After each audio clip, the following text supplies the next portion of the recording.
성도 여러분 안녕하십니까? 네, 행복한 안식일입니다. 이렇게 아름다운 안식일에 우리들의 마음을 또 우리 하늘로 이렇게 향할 수 있도록 이 아름다운 또 찬양을 특창을 해주셔서 너무 감사합니다. 오늘도 비가 온 것 같은데 이제 막바지 이 비가 지나면 이제 더위가 좀 시작하지 않을까라는 그런 생각이 듭니다. 저희 동네 보니까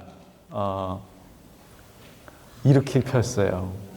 너무 아름답죠. 그래서 제가 이 사진을 찍어가지고 한국에 보냈더니 이렇게 꽃이 피는 나라가 어딨냐고 저희 어머니가 거기는 아직도 아직 한참 겨울인 것 같다 이렇게 얘기하십니다.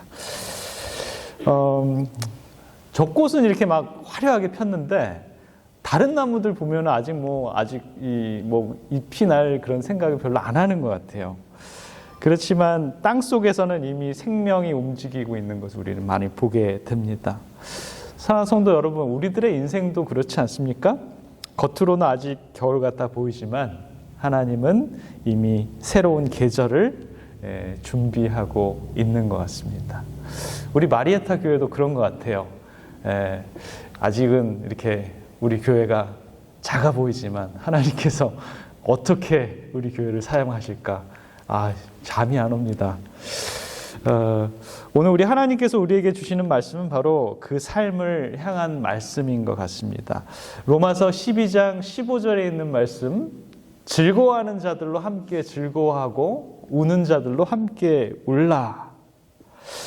이 말씀을 보면 단순히 착하게 살아라, 남들에게 친절해라 라는 이런 도덕적인 그런 겉면이 아닌 것 같아요. 이 말씀은 복음을 만들어내는 이 사람들이 가져야 할 정체성에 대해서 말하고 있는 것 같습니다. 왜냐하면 성경에서 말하는 그리스도인은 예배당 안에서만 신앙이 되는 사람이 아니라 사람들의 삶 속에서 같이 울고 같이 웃고 함께하는 사람이 바로 그런 사람인 것 같습니다. 로마서 12장은 교회를 그리스도의 몸으로 설명을 하는데요. 이 몸은 어떻습니까? 몸은 손가락 하나가 베이면 몸 전체가 아픕니다. 발이 삐끗하면 발이 삐끗했는데 눈에서 눈물이 납니다. 그죠? 그리고 한 부분에 어떤 몸의 한 부분이 이상이 있으면 몸 전체가 안 좋아지는 게 우리의 몸입니다. 성도 여러분, 만약에 교회가 몸이라면 어쩌면 이 공감한다라는 것, 사람과 사람의 마음이 이렇게 함께 공유된다라는 것은 우리가 그리스도인으로서 선택을 해야 되는 상황이 아니라 필수 상황이 아닌가라는 생각이 듭니다. 그래서 사도 바울 선생님은 울지 말고 강해져라, 그런 말씀이 아니라 울고 있는 사람 곁에서 뭐 하라는 거예요? 함께 울어라 라고 이렇게 말을 합니다. 그게 뭐예요? 그게 교회다라고 이렇게 얘기를 합니다. 그래서 오늘 본문에서 보게 되면 본문이 이렇게 길지가 않아요. 제가 오늘 제가 사용하는 성경 구절을 보니까 한 2가지 성경 구절밖에 안 사용하는 것 같아요. 로마서 12장 15절을 자세하게 보면 여기서 중요한 게 뭔 것 같습니까? 즐거워하라, 울어라, 이게 중요합니까? 뭐가 중요한 것 같아요? 함께. 함께라는 단어가 제일 중요한 것 같아요. 사도 바울 선생님께서는 이 개인에게 말하는 것이 아니라 이 교회 전체에게, 저와 여러분 모두에게 이 말씀을 하고 있는 것입니다. 누구는 웃고, 누구는 울고, 누구는 견디고, 누구는 무너질 때 교회는 해야 되는 것이 딱 한 가지라는 거예요. 뭘 해야 돼요? 함께 해야 됩니다. 함께 해야 돼. 누구는 울고 있는데 누구는 웃고 있고, 그렇게 하지 말고 함께 공유해야 된다라는 것입니다. 근데 세상은 어떻습니까? 세상은 함께 하기에는 너무 바빠. 각자 노생해야 돼. 내 인생은 내 인생이야. 남의 일에 신경 쓸 틈이 없어요. 그죠? 그렇지만 복음은 반대입니다. 너는 이제 혼자가 아니야. 너는 형제의 짐을 나눠줘야 되는 것이 바로 이 믿음의 공동체다라는 것입니다. 그래서 이 공감이라는 것은 단순한 감정이 아니라 복음이 만들어내는 이 새로운 이 관계 방식이 바로 이 공감이 아닐까라는 생각이 듭니다. 만약에 누군가 힘들다고 하면 여러분들은 어떻게 하십니까? 누가 힘들어? 네. 누가 힘들면 우리는 막 머리를 써요. 저거 힘든데 저거 해결책이 뭘까? 고민을 합니다. 그리고 그 해결책을 찾으면 뭘 해요? 당장?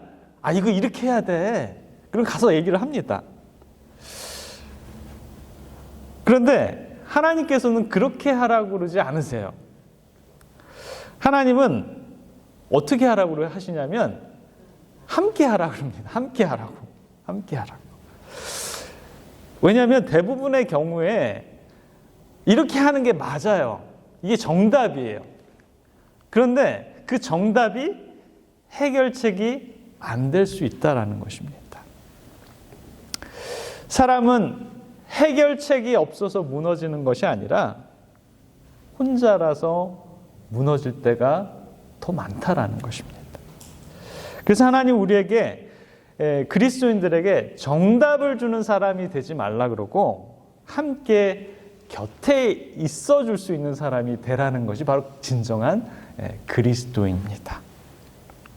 저와 여러분들 그렇게 할 수 있을까요? 그렇게 해야 돼.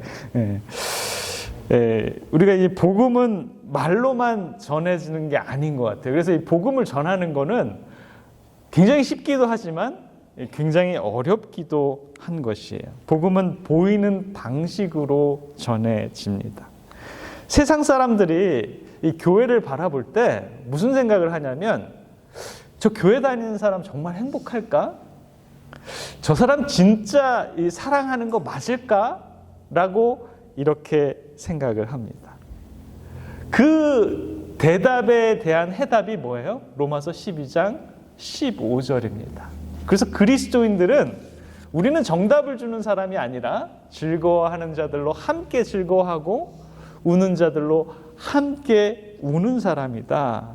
이 믿음의 공동체가 바로 그런 것이다라는 것을 알려주는 것입니다. 슬퍼하는 사람을 보고도 우리 슬퍼하고 있으면 어떤 사람들은 뭐라 그래요? 같이 슬퍼해 줘야 되는데 뭐라 그래요? 왜 이렇게 믿음이 없어? 이렇게 얘기하는 사람이 있어요. 분명히 있습니다. 네. 그 사람 옆에 앉아서 말없이 휴지를 건네주고 그냥 기도해주고 같이 울어주는 교회. 그런 교회는 교리를 설명하지 않아도 그 사람이 자연적으로 복음을 듣고 싶어 하는 교회입니다.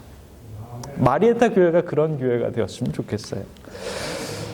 성도 여러분, 우리가 왜 함께 울어야 합니까? 그건 예수님께서 그렇게 하셨기 때문입니다. 예수님은 하늘에서 우러다 보시면서 저기 하늘에서 보시면서 힘내! 이렇게 말만 하시는 분일까요? 그런 분이 아니세요. 예수님은 안타까우셔가지고 어떻게 직접 내려오셨어요. 우리의 삶 안으로 들어오셨습니다. 우리와 같은 몸을 입으셨어요. 그리고 우리와 함께 우셨습니다. 나사로의 무덤 앞에서 예수님은 해결책이 있었습니다. 예수님은 살렸어요. 살릴 줄 알고 있었어요. 그분한테 능력이 있었습니다. 그러나 먼저 우셨습니다. 그 눈물이 무엇이냐면 그 눈물이 바로 이 공감입니다. 그것이 바로 예수님의 마음입니다. 그래서 이 로마서 12장 15절에 있는 말씀은 우리 그리스도인들한테, 우리 제7야식 예수 재림 교인들한테는 이 복음의 말씀은 너희는 예수님의 방식으로 살라라는 그 말씀이 함께 기뻐하는 자에게 기뻐하고 함께 우는 자에게 울어줄 수 있는 것, 같이 공감할 수 있는 것이 바로 예수님의 삶의 방식으로 살라라는 행동 강령입니다. 사랑하는 성도 여러분, 오늘 우리 하나님은 우리들에게 명령하십니다. 너가 진짜 믿음의 사람이라면 사람의 기쁨을 함께 기뻐하고 사람의 눈물을 함께 울어줄 수 있는 사람이 되라 라고 이렇게 얘기합니다. 왜냐하면 그렇게 하는 곳에 그리스도의 마음이 있고 그곳에 교회의 생명이 있고 그것에 복음의 능력이 있기 때문입니다. 사랑하는 성도 여러분, 그런데 우리는 이런 질문이 생깁니다. 과연 사람은 함께 울 수 있을까? 어떻게 다른 사람의 마음을 이해할 수 있지? 우린 때로 이렇게 말합니다. 목사님, 저는 공감이 안 돼요. 공감이 안 돼. 다른 사람의 마음을 모르겠어요. 제가 그 말을 들을 때 집사님, 저도 안 됩니다. 그런 마음이 마음속에서 막 이렇게 나올라 그래요. 우리가 왜 성경에서는 우리에게 함께 울라, 함께 기뻐하라 이렇게 얘기하는데 왜 우리는 공감이 안 될까요? 거기에는 분명한 이유가 있습니다. 근데 이 공감은 특별한 사람이 지니는 그런 재능이 아니에요. 공감은 훈련되고 배워지고 경험되는 게 공감입니다. 누군가가 이 공감을 받아본 사람만이 다른 사람을 공감할 줄 압니다. 제가 몇 년 전에 그 교육방송에서 하는 EBS에서 하는 어떤 프로그램을 본 적이 있는데 이 공감에 대한 얘기를 이렇게 하더라고요. 이 프로그램 보면서 저는 아주 굉장히 신선한 충격을 받았습니다. 아이들을 이 두 팀으로 이 교육 프로그램이니까 아이들을 두 팀으로 나눠 가지고 어려운 문제를 풀어가는 그런 프로젝트를 맡겼어요. 한 팀은 막 우왕좌왕하면서 막 서로 싸우다가 결국 못했어. 근데 또 다른 팀은 처음에는 굉장히 갈등이 많았습니다. 막 자기 주장을 하고 이건 이렇게 풀어야 돼, 저건 저렇게 풀어야 돼 이렇게 하다가 갑자기 어떤 한 여자애가 나타났는데 그 여자애가 자기 주장을 밀어붙이는 것이 아니라 이 친구들의 이야기를 하나씩 들어주는 거예요. 그러다가 누가 무엇을 잘하는지를 이 아이가 쫙 살펴봅니다. 그러다 이 프로젝트를 그 사람들한테 하나씩 맡겨주면서 결국에는 이 팀이 그 어려운 프로젝트를 해결을 한 거예요. 그래서 보통 프로그램은 여기서 아마 끝났을 거예요. 한 팀은 이렇게 해가지고 서로 분란돼가지고 못 풀었다. 한 팀은 잘해가지고 잘 풀었다. 이렇게 됐을 텐데 이 프로그램을 제작하는 프로듀서가 좀 남달랐어요. 굉장히 궁금했습니다. 여기 왜 풀었지? 갑자기 이 여자애가 나타나더니 막 사람들을 막 이렇게 공감하더니 막 역할을 주고 결국에는 이제 해결을 해 나간 거야. 그래서 이 프로듀서가 여기서 끝내지 말고 더 취재를 하자 그래가지고 어떻게 됐냐면 그 여자의 집을 취재를 했어요. 그리고 새로운 사실을 알아냈습니다. 이 여자가 특별한 공감 능력이 있는 거는 누구한테서 온 거예요? 부모한테서 왔다라는 것을 증명을 했어요. 집에 갔는데 이 아이가 청소년들 아이니까 10대 애들이니까 막 불평도 많이 하고 이런 일이 있었다 저런 일이 있었다 막 이렇게 얘기를 하니까 아버지가 그랬구나. 참 속상했겠구나. 참 잘했어. 그래도 괜찮아. 그러면서 막 맞장구를 아버지가 막 쳐주는 거예요. 아버지가 뭐 하는 능력이 있는 거예요? 공감 능력이 있는 겁니다. 그 순간 이 프로듀서가 깨달았어요. 아, 이 아이가 그 어려운 문제를 해결할 수 있는 능력은 누구한테로부터 받은 거예요? 아, 부모로부터 받은 것이구나. 깨달았습니다. 공감은 타고나는 것이 아니라 공감받아 본 사람이 공감할 줄 아는 거구나. 그래서 우리 마리에타 교회에서는 뭘 좀 배워갔으면 좋겠냐면 공감하는 거를 좀 배워가면 우리가 참 그리스도인이 될 수 있는 그런 능력이 여러분 생길 것 같지 않습니까? 공감하시고 싶으세요? 아니, 오늘은 조시는 분이 별로 없어요. 이렇게 따뜻한데도 조시는 분이 없어. 근데 이 공감이라는 단어가요, 굉장히 비슷한 거예요. 비슷한 거. 공감하는 게 뭐냐? 어려운 거를 함께 들어주고 느낄 줄 아는 감정, 그리고 위로해 줄 줄 아는 감정. 그게 이제 공감인데, 여러분 영어에 보면 공감이라는 단어를 뭘로 쓰냐면 empathy라는 단어를 써요. 근데 sympathy라는 단어도 있습니다. sympathy라는 단어는 뭐냐면 동정이라는 단어예요. 여러분 동정과 공감이 굉장히 비슷해요. 어떻게 보면 문자적으로 보면 똑같아요. 아, 어려운 거를 들어주고 느껴주고 내가 같이 해주는 거, 그게 이제 공감이랑 동정인데 뭐가 다를 거예요? 겉으로 보면 굉장히 비슷해 보입니다.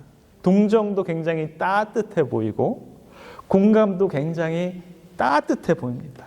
하지만 결정적인 차이는 뭐냐면 동정은 멀리서 합니다. 멀리서. 아, 힘들겠다. 전화로 하는 거예요. 힘들겠다. 안 됐네. 아, 그래도 힘내. 이게 동정이에요, 동정.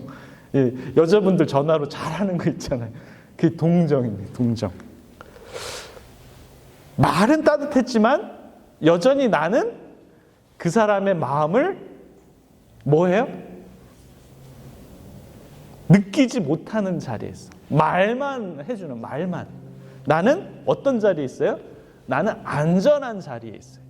그 자리에 없습니다. 그 사람은 힘들고 지치고 아프고 괴롭고 눈물 나는데 나는 울지 않아요. 나는 아프지 않아요. 나는 그 사람의 이야기를 듣고 그냥 지나갑니다. 그것이 동정이에요. 그러나 공감은 달라요. 공감은 그 사람의 자리로 내려가는 겁니다. 예수님이 동정할 수 있었어. 우리를 동정할 수 있어요. 아유, 안 됐다. 아프겠다. 왜 그랬어? 좀 잘하지. 할 수 있었는데 그분은 저 하늘에서 그냥 그걸 보고 계신 분이 아니라 뭐 하기 위해서? 공감하기 위해서 이 땅으로 내려왔습니다. 말을 하기 전에 잘했어, 못했어, 안 됐다, 아프겠다 하기 전에 그냥 그 사람 옆에 와서 그냥 앉아 있는 거예요. 그 사람이 하소연하면 들어주는 거예요. 아유, 그래. 해결책을 뭐 주거나 말하기 전에 그 사람의 마음을 같이 느끼는 겁니다. 성도 여러분, 이런 경험 있지 않습니까? 너무 힘들어요. 너무 힘들어 죽겠어, 아주 그냥. 그래서 이걸 말을 하고 싶어. 하고 싶어가지고 막 말을 했는데, 말을 하고 나니까 속이 후련해야 되는 게 아니라 마음이 더 외로워졌어. 그런 느낌 아세요? 왜 그랬을까요? 그 사람이 잘 들어줘요. 이해를 하려고 해요. 그러나 그 사람이 절대 내 자리로 내려오지 않았기 때문에 내가 그 감정을 느꼈기 때문에 여전히 외로운 거예요.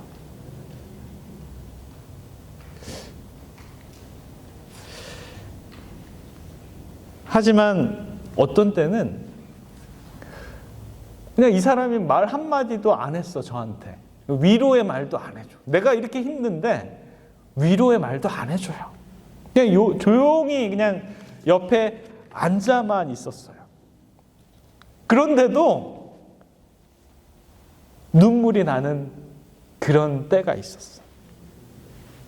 왜냐하면 이 사람이 말은 하지 않았지만, 눈물을 흘려주진 않았지만 그냥 수건 한 장 준 거밖에 없어. 그런데도 마음이 통해. 공감은 말을 많이 하는 것이 아니라 마음의 거리가 가까워지는 것입니다. 그런데 성도 여러분, 생각해 보면 공감이란 사실 누가 먼저 했을까요? 여러분, 솔직히 우리가 하나님을, 예수님을 공감합니까? 그분이 우리를 먼저 공감하신다라는 겁니다. 이런 글이 있어요. 제목이 뭐냐면 함께 맞는 비라는 이 글인데요.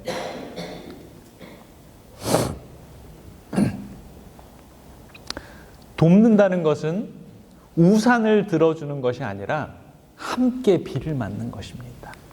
함께 비를 맞지 않는 위로는 따뜻하지 않습니다. 이 글을 누가 썼는지 모르겠는데 마음을 아는 것 같아요. 우산을 들어주는 것이 아니라 함께 비를 맞는 것입니다. 함께 비를 맞지 않는 위로는 뭐 하지 않아요? 따뜻하지 않는다라는 것이에요. 이게 바로 동정과 공감의 차이입니다. 우산을 들어주는 사람은 많아요. 그러나 같이 비를 맞아주는 사람은 많지 않다라는 것입니다. 사랑하는 성도 여러분, 솔직히 공감하기 쉽지 않습니다. 왜냐하면 이 누군가의 마음속으로 들어가는 것, 누군가의 마음속에 들어간다라는 것은 나도 그 아픔을 체험을 해야 된다라는 얘기입니다. 우리는 종종 이렇게 합니다. 조금 멀리서 위로합니다. 조금 안전한 거리에서 말합니다. 힘내세요. 기도할게요. 그렇게 말하고 돌아서지만 그렇게 말하는 사람, 내가 알고 있어요. 내가 저 사람을 진짜 공감하지 않고 그냥 동정하고 있구나라는 걸 알고 있습니다. 스가랴서 2장 8절에 보면 만군의 여호와께서 이같이 말씀하실 때 너희를 노략한 열국으로 영광을 위하여 나를 보내셨나니 무릇 너희를 범하는 자는 그의 눈동자를 범하는 것이라. 이 현대인 성경에 보면 너희를 치는 자는 나의 눈동자를 치는 자이다. 그래서 전능하신 여호와께서 나를 보내시며 자기의 백성의 악탈한 나라에 대하여 이렇게 말씀하셨다. 그런데 우리는 이 공감은커녕 어떠한 마음이 듭니까? 우리가 이야기를 들으면 어떻게 해야 할지 모를 때가 있어요. 뭔가를 도와줘야 되는데 마음에 부담이 돼서 못할 때가 있습니다. 또 어떨 때는 남의 이야기를 들어주는 시간과 에너지가 너무 많아서 참 이 공감해 주는 것이 어렵기도 합니다.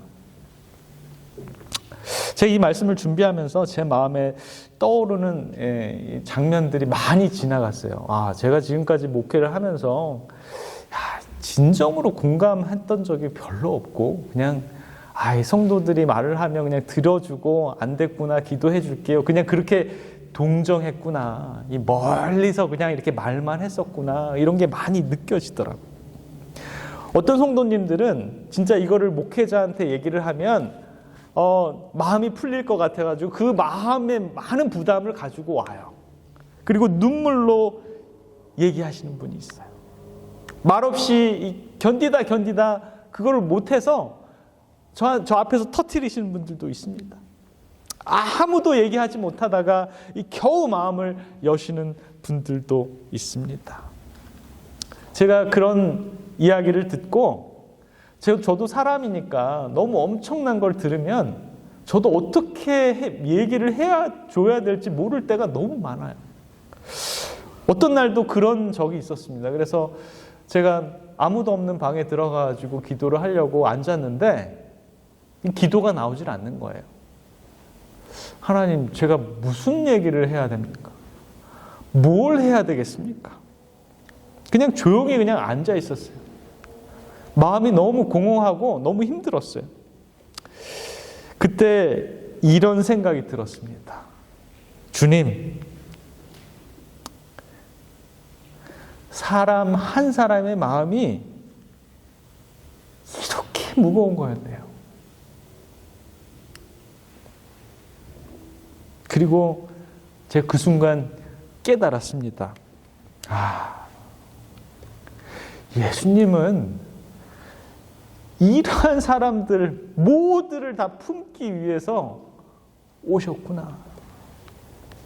예수님은 멀리서 말씀하시는 분이 아니라 뭐 하고 싶으셔서 오신 분이었어요? 우리와 함께 비를 맞기 위해서 오신 분이 바로 예수님이시구나. 그래서 오늘 이 말씀은 제가 여러분들에게 전하는 게 아니라 사실은 저한테 전하고 싶은 말씀이었기 때문에 오늘 이 설교를 하고 있는 것 같아요. 사랑하는 성도 여러분, 우리가 신앙생활을 하면서 가장 위험해지는 순간이 언제인지 아십니까? 우리가 하나님을 사랑한다고 말하면서 사람을 잃어버릴 때입니다. 예수님 당시에 이 종교 지도자들은 율법을 누구보다도 다 잘 지켰습니다. 맞는 말만 했어요. 정확한 기준을 가지고 있었습니다. 그런데 그들한테는 사람이 보이지 않았습니다. 병든 사람보다도 이 규칙이 더 중요했습니다.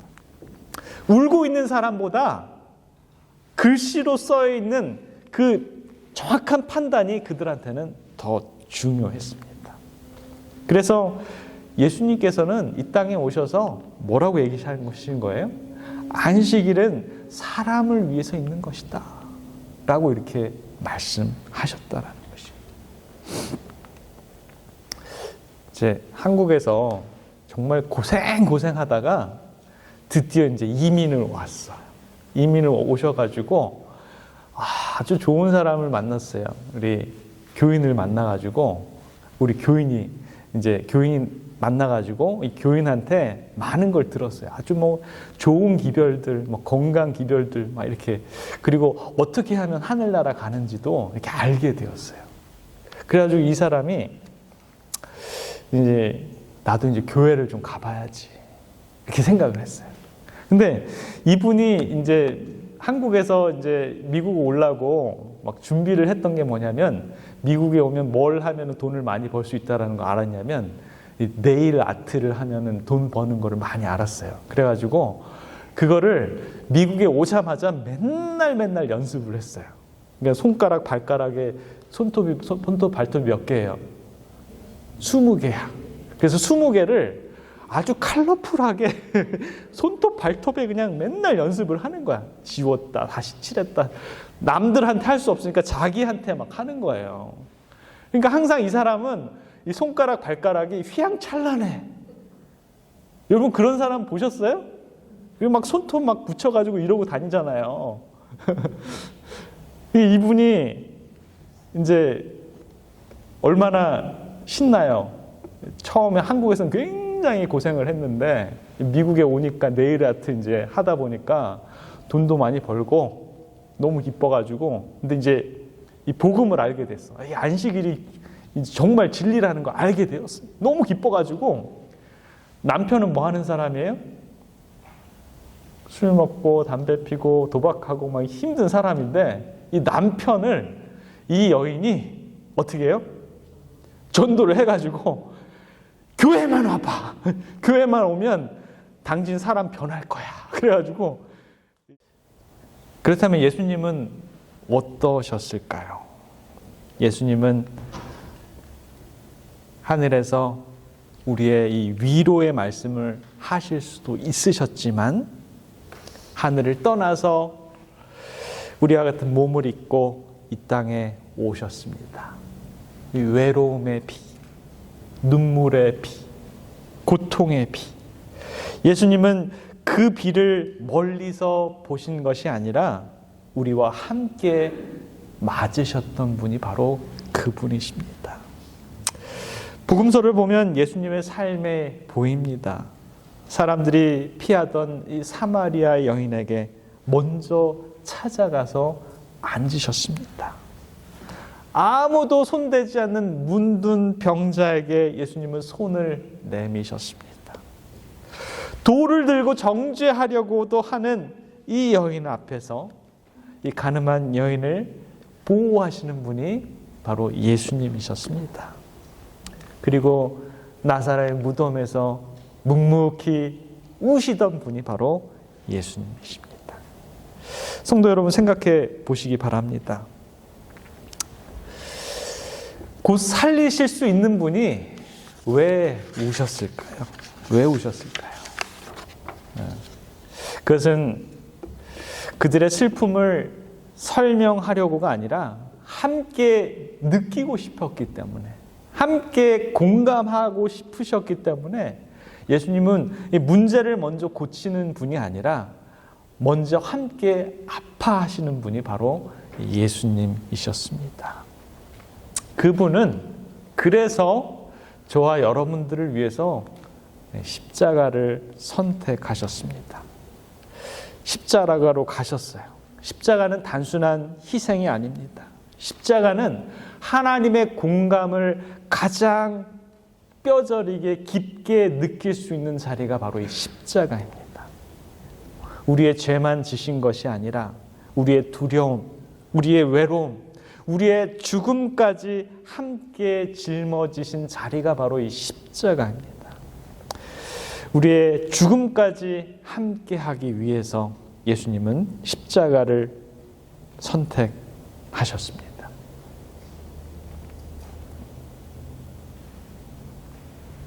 그래서 예수님은 저와 여러분들의 아픔을 모르시는 분이 아닙니다.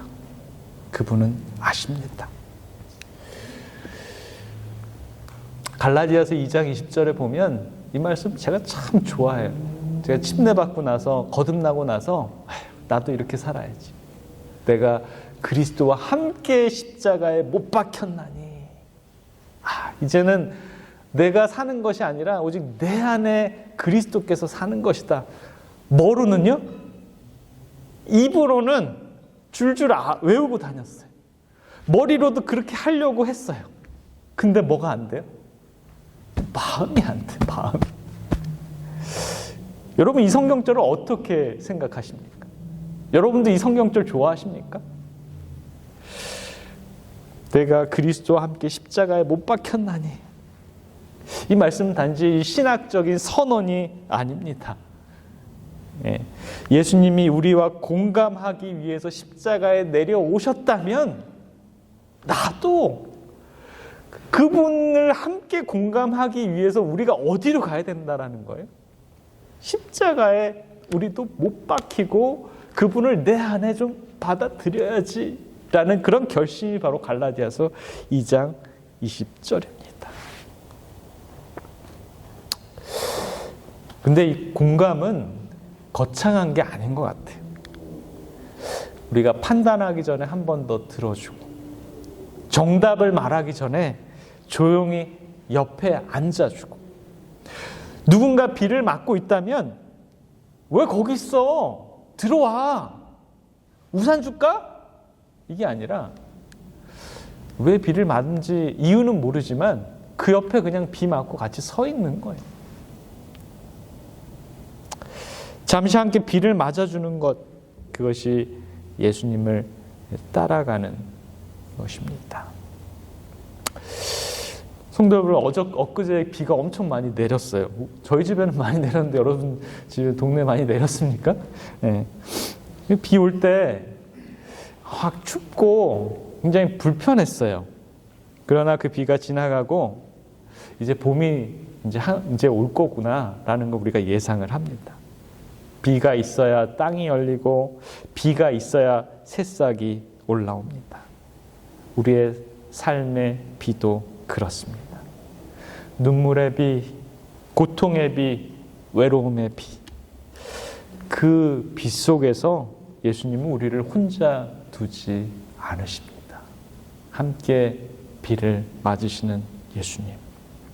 오늘도 주님은 우리 곁에서 우리의 울고 있는 그 마음에 우리 주님께서 함께 우시고 있습니다.